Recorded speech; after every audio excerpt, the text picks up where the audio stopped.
El Secot es una de las cárceles más polémicas del mundo. Para algunos es la mejor solución contra el crimen, para otros es una medida extrema que va demasiado lejos. Hoy vamos a analizar lo bueno y lo malo del Secot, sin fanatismos y sin exageraciones, para entender por qué genera tanto apoyo, y también tanta crítica. Uno de los puntos más fuertes a favor del Secot es la reducción del crimen. Para mucha gente en El Salvador, la diferencia fue inmediata. Barrios que antes eran controlados por pandillas dejaron de ser zonas de miedo.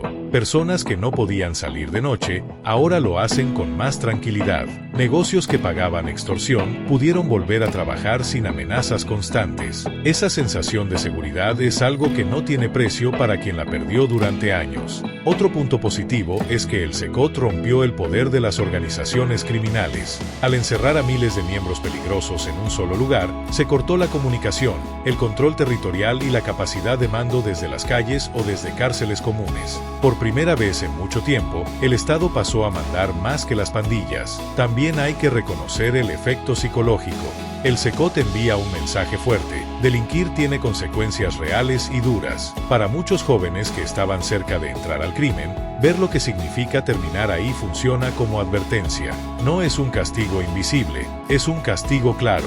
Desde el punto de vista del orden, el Secot también solucionó el problema de cárceles saturadas y descontroladas. Antes, muchas prisiones eran prácticamente centros de operación criminal. Con el Secot, ese problema se concentró y se controló de forma estricta. Hasta aquí, lo bueno del Secot es evidente para quienes vivían con miedo constante.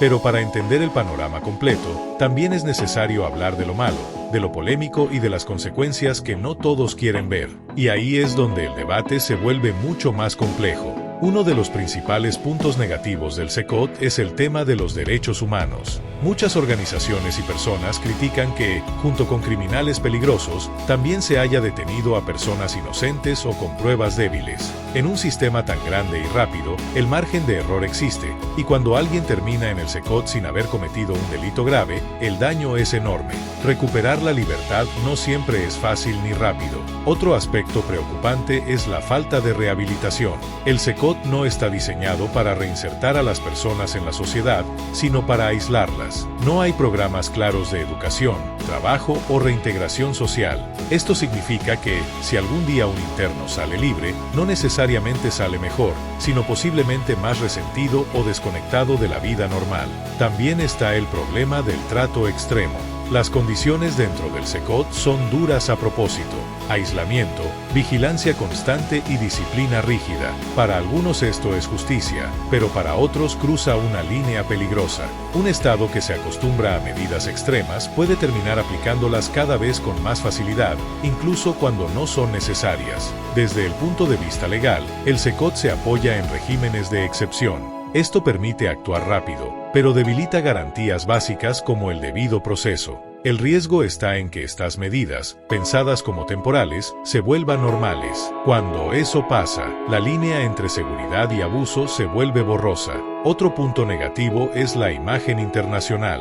Aunque muchos países admiran los resultados en seguridad, otros critican fuertemente el modelo. Esto puede afectar relaciones diplomáticas, acuerdos internacionales y la percepción del país a largo plazo. En resumen, el Secot logró lo que muchos gobiernos no pudieron: controlar el crimen, pero lo hizo usando métodos que generan dudas, miedo y debate. Y ahí es donde surge la gran pregunta: ¿el fin justifica los medios? Otro punto importante, tanto bueno como malo, es el impacto psicológico del Secot. Para la población común, el simple hecho de que exista una prisión así genera una sensación de seguridad inmediata. Muchas personas sienten que, por fin, los criminales temen cometer delitos.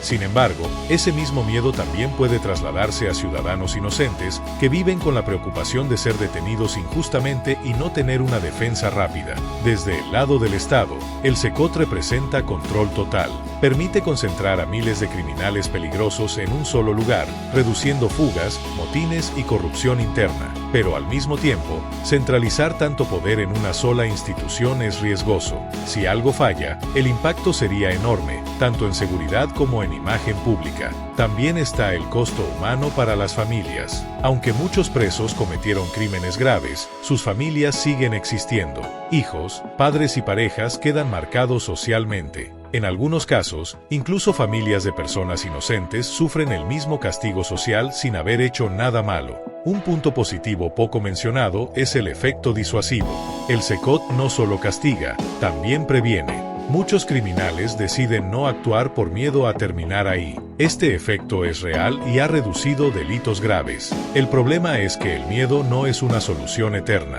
Funciona a corto plazo, pero a largo plazo necesita acompañarse de educación, oportunidades y justicia clara. Otro riesgo es la dependencia del modelo. Si un país basa toda su seguridad en cárceles extremas, puede descuidar otras áreas clave como prevención, educación y desarrollo social. El SECOT funciona como un martillo gigante, pero no todos los problemas se solucionan golpeando fuerte. En el fondo, lo bueno del SECOT es evidente y medible. Lo malo es más silencioso, más lento, pero igual de importante.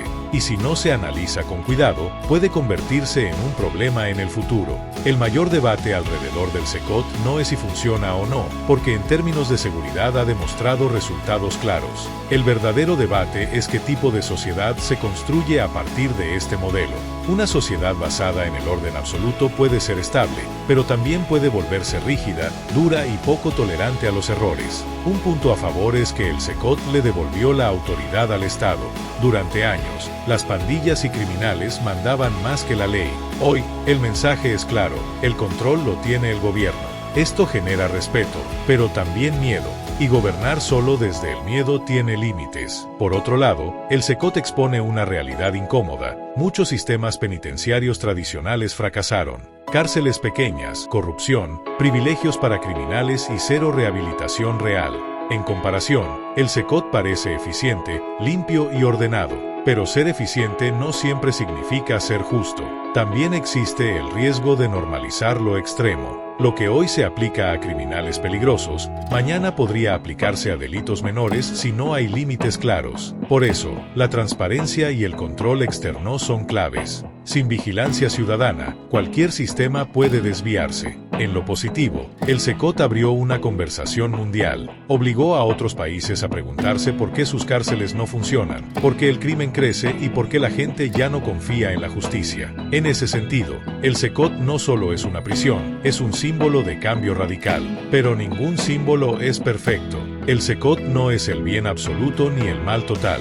Es una herramienta poderosa, y como toda herramienta poderosa, depende de cómo se use y hasta cuándo se use. Lo bueno del SECOT trajo orden y seguridad. Lo malo dejó preguntas que aún no tienen respuesta. Y esas preguntas definirán si este modelo será recordado como una solución histórica o como una medida extrema que necesitaba ajustes. Al final, el SECOT obliga a reflexionar sobre qué se espera realmente de una cárcel: castigo, control, rehabilitación o simplemente aislamiento.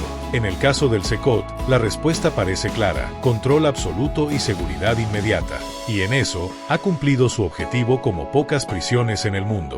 Para muchas personas que vivieron años bajo extorsión, miedo y violencia, el SECOT representa alivio. Poder salir a la calle, trabajar y vivir sin amenazas constantes es un cambio enorme. Desde ese punto de vista, lo bueno pesa mucho, porque salvó vidas y devolvió tranquilidad a millones. Pero una sociedad no puede sostenerse solo con mano dura. Si no se fortalecen las instituciones, la justicia y las oportunidades, el problema solo se contiene, no se resuelve. El SECOT puede encerrar el crimen, pero no elimina las causas que lo originan. El verdadero desafío está en el equilibrio.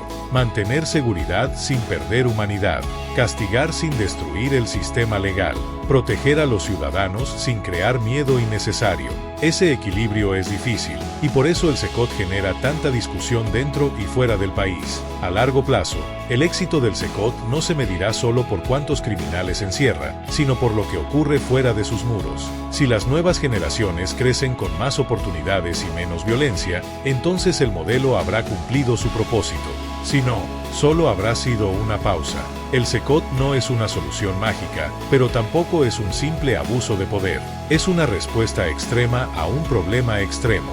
Y como toda respuesta extrema, debe revisarse, ajustarse y vigilarse constantemente. Lo bueno y lo malo del SECOT existen al mismo tiempo. Ignorar uno u otro es no entender el fenómeno completo. Y solo entendiendo ambos lados se puede aprender algo de esta experiencia única. Si quisieras saber si el SECOT es rentable hoy en día, te invito a ver el video que te está apareciendo en pantalla. Nos vemos allá.